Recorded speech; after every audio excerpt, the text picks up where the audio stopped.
Wonderful. Let's thank Lizzie Miller and Michael Pontus for being here tonight. Now we're all going to stand up and join in a song. Let's sing Joy to the World. You got the lyrics right there on your program, and we'll belt it out together, okay? Kind of a stand-up song, and then you can sit again. All right.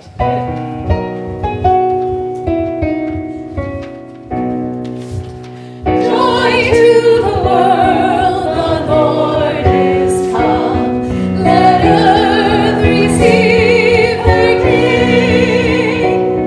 Let every heart prepare Him room, and heaven and nature sing, and heaven and nature sing, and heaven and nature sing. Joy to the world, the Savior reigns. Let men their songs employ, while fields and floods, rocks, hills, and plains repeat the sounding joy, repeat the sounding joy, repeat the sounding joy. He rules the world with truth and grace, and makes the nations prove the glories of His righteousness, and wonders of His love, and wonders of His love, and wonders of His love. Very nice. Give yourselves a hand. That was lovely. You guys can sit and relax for a second. Lovely. Welcome. Welcome to Unity of Delaware. So glad to see you here on this special night. It's always a very sacred hour somehow on Christmas Eve. And we see friends we haven't seen in a long time. And I'm just really glad you decided to join us tonight. Let's close our eyes for just a brief moment for an opening prayer. And as we close our eyes, we are opening our hearts and minds to the joy of this season, to the holiness of this season, to the wholeness of that life in us, that light in us, and what it means for us. That light that comes into the world and always overcomes the darkness. No darkness light can penetrate any darkness. No darkness is too great for it. That's what we're celebrating tonight. That's what we're giving thanks for. That light that came into the world and that is in each of us, unfailingly available at all times to lead us in the path of life. So we are grateful, we are here, we are ready to receive. We invite a blessing on every person here and every household represented. We know God is in our very midst, ready to heal and prosper and bless us, and we are grateful. And so it is. Amen. Since there are so many people here we don't often get to see, let's just take a moment we used to call it passing the peace, or just saying hello or shaking a hand and saying Merry Christmas to those right around you. Let's do that for a moment. Merry Christmas, Michael. Merry Christmas. Stranger, right? Yeah. Have we met? Maybe. Another life. Yeah. Merry Christmas. Maybe then I was 34 and you were 74. Yeah.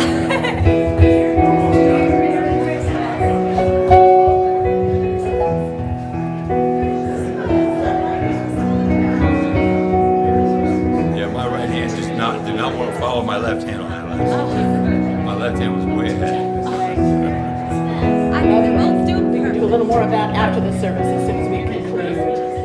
Right now, Lizzie Miller is going to sing another beautiful song for us from the season called In the Bleak Midwinter.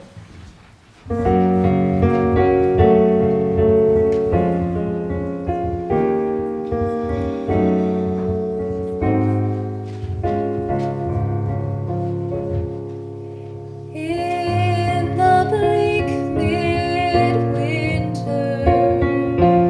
I see wind made low.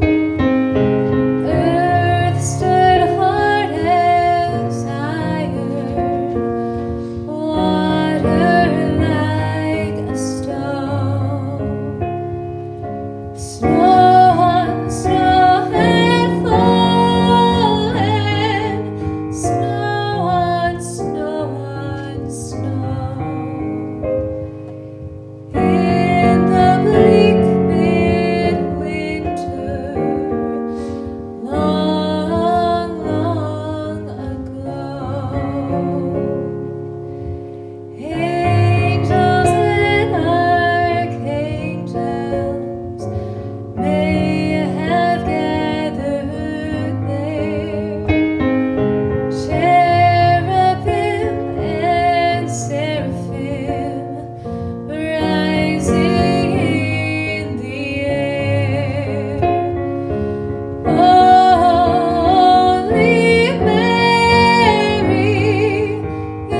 Michael. Thank you so much. All right. My title I sort of gave myself for tonight is The Light That Finds Us. The light that finds us. There's a wonderful little scripture from John 1 that says, the light shines in the darkness and the darkness does not overcome it. And that ancient scripture is as true today as it was way back then. It's a wonderful thing. And the Christmas nativity stories tell the story of a very dark time. A lot of chaos, a lot of confusion, a lot of divisiveness, a lot of violence, all of this. Dark times. And into that, this light came. And it's a reminder for us in all times, in all places in our lives, there is no darkness so deep that the light can't penetrate it. That light can find us, even in the darkest places. That's the light that came into being through Jesus of Nazareth. He said, I am the light of the world. He also said, you are the light of the world. But he was saying that that same light of God is in us, flows through us, is always available to us, and can make all kinds of things possible for us that we might not believe in at the moment. That's the light we're celebrating, a light that can find us in all times and all places. As the whole thrust of the nativity stories, these ordinary people in little village areas, unknowns, nobodies, and they have an experience of the light coming into their midst, filling their hearts and minds with new life and new promise. That's great good news for us today. That's the great good news of Christmas, because that's just as true now as it was more than 2,000 years ago. And we know this powerful light that can reach us in dark times, no matter how dark, from our own experience. And as I was thinking of some of my experiences of that, I'd invite you to think of some of the ones in your life too, where somehow light found you in the midst of gloom and darkness and depression and illness and confusion and chaos. Whatever in our lives, there's a light that will find us. And it's happened in all of our lives. I think everybody in this room can probably remember a time where you managed to find your way out of a dark time, find some kind of light and move out of it, and it wasn't all by your own efforts. There were some graces involved.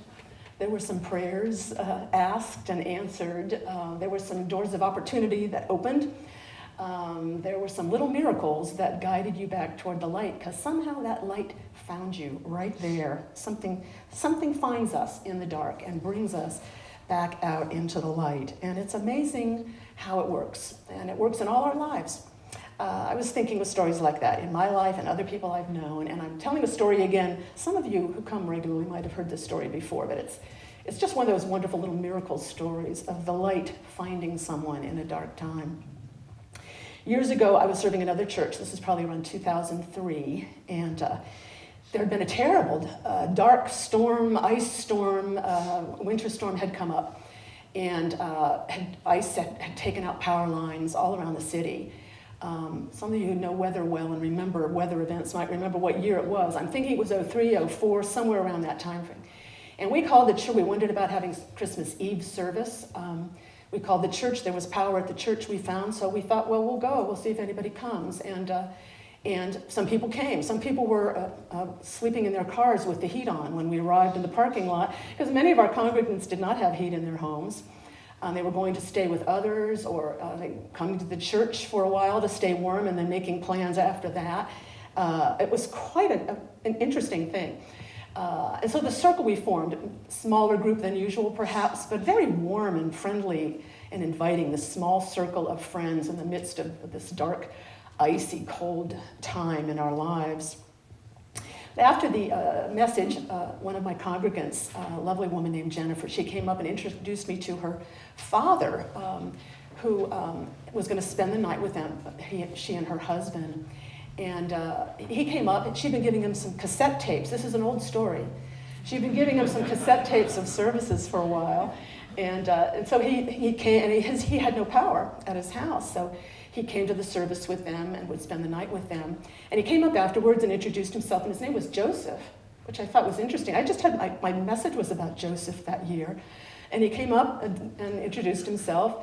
And he seemed happy to be there, and he said something had guided him there that night, and had been giving him the tapes. He said it was a setup. It was a setup. I was set up. Which I thought was, I love the use of that term. We think of that as a negative thing, but he was set up for grace. Somehow he was set up for the light to find him. And he had been through a dark time. As I learned more about him, he did start attending the church regularly, became very involved in the community. What I learned about him was that there had been a fair amount of darkness for him in the recent past. He had been a priest, and he had married a former nun, and they had been married about 25 years, reared that beautiful daughter. And then the marriage faltered after she was grown, and they divorced, and he went through a real time of floundering and trying to figure out what his life was going to be about now. It was a very dark time. He told me, as he told this story, he said, I felt like I was dying. That's how I felt. And so he had this intuition to call hospice. He said, hospice is for dying people, right? So I'm going to call hospice. And somebody wise answered the phone there, a light bringer, a light channeler, answered the phone and realized what was happening, who she was talking to, and said she encouraged him to join them and share what his wisdom with them. So he became an active volunteer on their grief and bereavement team. Mostly making phone calls to people going through grief and listening to them on the phone as long as they wanted to talk. And that was kind of a way light began to come back in to his life through those sequences of events. And then he brought that light with him into our congregation. It was sort of remarkable. In no time at all, he was serving on our prayer team and he, bringing his wholeness and his light to people in the community, even when they began to have health issues. Which he did sometime in that following year. He showed us something about how to bring your whole self, your light, even to times of illness. I remember he had, even his humor. He had a wonderful gift for humor. I remember him announcing. We used to do Joys and Concerns aloud at the church in those days, and he stood up and said he was going to be having some radioactive seeds implanted for some cancer treatment. Maybe some of you medical people know what that might have been about. He said, so, the bad news is you won't see me for a little while. I'm not supposed to be around people. But the good news is, see me if you want free cable TV. Very, very, very funny and kind and sweet man. And he was with us through the rest of his life until he passed on. And his memorial was held in our sanctuary. That was probably a couple of years later. And people came to that service to celebrate the light that came through him, that he had shared with them. For many of them, he was a voice on the phone. They hadn't even met him in person. He was grace on the phone. He was light that came to them in dark times. That light that finds us, it found him in a dark time. Through what a miraculous, circuitous route he was guided to his volunteer work at hospice, to this church, to what he shared there, to the light he brought us, and to the light we exchanged and shared in our community with him. That's the activity of God in our midst, and it's powerful, powerful beyond measure. I've always loved this passage from Psalms, which is really about that, about how there's no place so dark that God cannot find us there. It's from Psalm 139. If I ascend to heaven, you are there. If I make my bed in hell, behold, you are there. So no matter how bad our darkness gets, God will find a way. That light will reach us somehow. That's what we're celebrating at Christmas, I think. So how do we make ourselves channels of the light of the world, as Jesus said we could be? I think it's three little simple things. Be on the lookout for it. Have a sense of expectancy. Know there's a powerful light. There's a grace at work available to us, a powerful light that will find us. So let's have our antenna up. Let's be on the lookout. Let's be ready to receive it. Be dressed for action and have your lamps lit, Jesus said in one of his parables. It means be ready. I think it also means, have your lamps lit. Do your preparatory work. Do your practices, your disciplines, your prayer, your meditation, your quiet times, whatever makes you feel more in touch with the light of God in you and around you. Be on the lookout. Second one is call it out. Call it out. Let there be light is creative words of creation. And we can call on light. We can call it forth. We can invite God to guide us, to light the path before us, and then expectantly watch for the light to be cast on the path ahead of us. It responds to us. Ask and you will receive, Jesus taught. Knock and the door will be open to you. There are no exceptions. So be on the lookout, call it out, invite God to guide you, and then listen for that guidance when it comes. And then the third one is share it. Share whatever light comes to you. Share it freely with others. And as you share it, more will be given to you. More light will come as you share the light you have. Freely you have received, freely give, Jesus taught. And it's absolutely true that whenever you share whatever it is you have, whatever gifts, whatever you've learned, whatever light you've gathered, whenever you share that with others, it just sort of dovetails into more and more. More and more comes to you because you're making yourself more and more a channel of that light. And this is going on in our lives all the time. I was remembering again that lovely story of the prayer for protection. We'll say it together later as we close the service, but those of you who attend Unity regularly are very familiar with James Dillett Freeman, who was the poet and Unity minister, and he wrote many things, but among his most popular was the prayer for protection that's said at the end of Unity services everywhere. There are Unity churches. He died, I think about 03, 04. He was about 90 years old. And his prayer for protection about the light of God surrounding us, the love of God enfolding us, it was written in a terribly dark time. It was written in 1941, World War II. And the prayer center at Unity, Silent Unity, asked for a prayer that could be sent to servicemen and women abroad to comfort and support them and for their loved ones and friends back here. And so he wrote this prayer for protection, and it circulated widely, everywhere. Imagine that light spreading out everywhere and people picking up on this. The light of God surrounds me, the light of God surrounds you. Light of God surrounds my loved ones abroad. The ripple effects of that, it's kind of miraculous when you think about it. How many were lifted up out of the darkness by the light that came through that poem that came from that man who was communing with God in him and letting the light come through him. We can all be channels of the divine light in that way. The original prayer for protection was longer. There's an extended version of it, and I thought many in the house may not have read that original version that's 2 or 3 times as long as the one we recite at the end of services. So I made some copies. They're on the podium on your way out. If you'd like a copy of that long prayer for protection to take with you and tap into a little of the light in that poem he wrote. We can all be channels of the divine light. It is available to us all. There are no exceptions. There are no disconnects. That light is there for us all. We are indeed the light of the world if we choose to be and open our hearts and minds up to that light within us. So it seems to me a wonderful gift to give ourselves this time of year. The best Christmas gift in the world is to kind of commit ourselves to, I'm going to be a channel of the light in whatever way I can. I'm going to let that light flow through me because there is no place that it cannot reach. Why don't we affirm that as this little passage from John 1, just as an acknowledgement of this truth. The light shines in the darkness, and the darkness does not overcome it. Want to join me in that? The light shines in the darkness, and the darkness does not overcome it. Not ever, not ever. The light can reach us wherever we are. In a moment, we're going to kind of enact that in our ritual of the candle lighting service, so we'll move into that in just a moment. You should have all gotten a candle and a little affirmation around it as you came in, I hope. If anyone did not, raise a hand, and the ushers back there will get you one. Never mind, just kidding. Found it? Okay. Anyone else need one? Raise a hand if you do. And you'll want to take that affirmation off so that it doesn't burn with the candle. And, our hope is that those affirmations wind up with just the right person, as if it was selected just for you. That's our prayerful hope with those. So we're going to start. I'm going to invite the musicians to come up first and light theirs, and then the ushers, and then they will start the candle lighting in the house.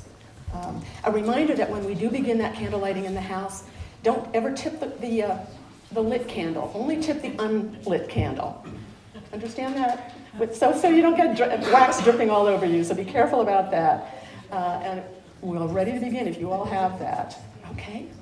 Oh, you guys are right on top of things. All right. Thank you, Michael. Thank you, Lizzie. I'll ask Dan and Tamara to come up. Thank you so much. You've got your candles. All right. Let's see if we can light on up and can light it from that. Give us just a minute. As you pass the light down the row, they're just going to start it in the ends, and you're going to pass that light down the row. You might say, "You're the light of the world," as you send that light along to the person beside you. All right, and we're going to bring the house lights down so that we can see the light spreading. Good can come to you. Okay. That's great. All right. Now let's sing. Let's sing Silent Night a little bit. Join in as you can. Don't worry about knowing all the lyrics. Silent night, holy night, all is calm, all is bright, round yon virgin mother and child. Holy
invite people, since we can't clap, you've got one hand free, let's just do this kind of applause. Thank you so much.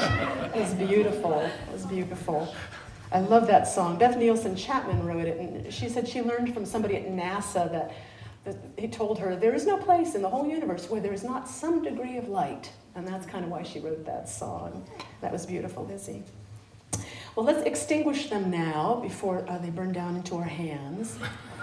And while they cool a little bit, I'll share a few thank yous and announcements with you.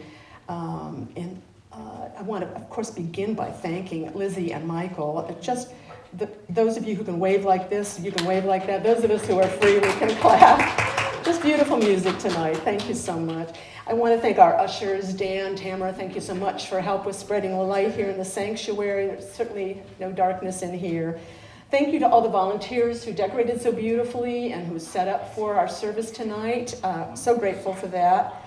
And I want to remind you, take those poinsettias, these were donated by people in memory of loved ones. Be sure and take those poinsettias home with you tonight if you did that, so that you can share them with loved ones or just enjoy them at home. And I want to remind you that we also, this year, as we did last, put together a Christmas memorial video of those loved ones. Michael Contras is also a talented videographer, and he did a beautiful job with that, and it is now on our YouTube channel. So if you want to look at that, all these beautiful images our members and friends sent in of loved ones and pets and friends and everyone. It's like a beautiful kind of community that came together there. So just go to YouTube and Unity Church of Delaware in the search box. And I want to just invite anyone. We of course welcome, offering baskets are near the back corners of the sanctuary. Of course we welcome any Christmas gifts or donations. And if anyone is here for the first time and would like to know a little bit of something about Unity, I think we have some visitor bags at the back, don't we, Tamara? So just let her know, raise a hand or something, and she'll bring you a gift, a bag that has some information about Unity. I always want to say one final note about if you've not been to the church before or it's been a long while, remember, you can only turn right. Right turns only is our motto here at Unity of Delaware at the end of the driveway. Otherwise, if you turn left, you'll be in big trouble. So right turns only. And I think that's about the things I need to say. Anyone else remembering? We can probably bring those lights up, Paul, whenever you like. And anything else I should mention, or... I think that's probably all the announcements and thank yous and so on. So why don't we just take a moment. Yeah, we're going to be picking up those candles, and maybe while we do that, we'll do this before the prayer for protection. Why don't we go ahead and do Have Yourself a Merry Little Christmas, and I'll invite everybody to join us. You don't need lyrics for that either. Lizzie will lead us on it, and we'll sing that, and then we'll do the prayer for protection together, okay?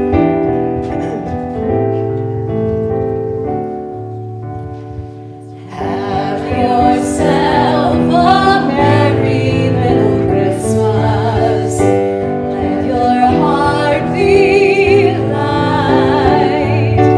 From now on, our troubles will be out of sight.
Lovely, come up here. Beautiful. All right. One more prayer, the prayer for protection, which we do every Sunday at this church. If you could, maybe we could link up the way we do. You don't have to necessarily make a circle, but just link up on each side with somebody near you.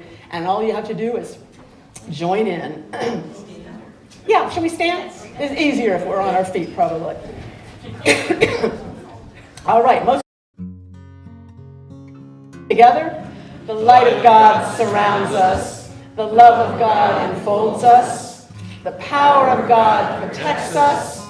And the presence of God watches over us. Wherever we are, God is, and all is well. And so it is. Merry Christmas, everyone.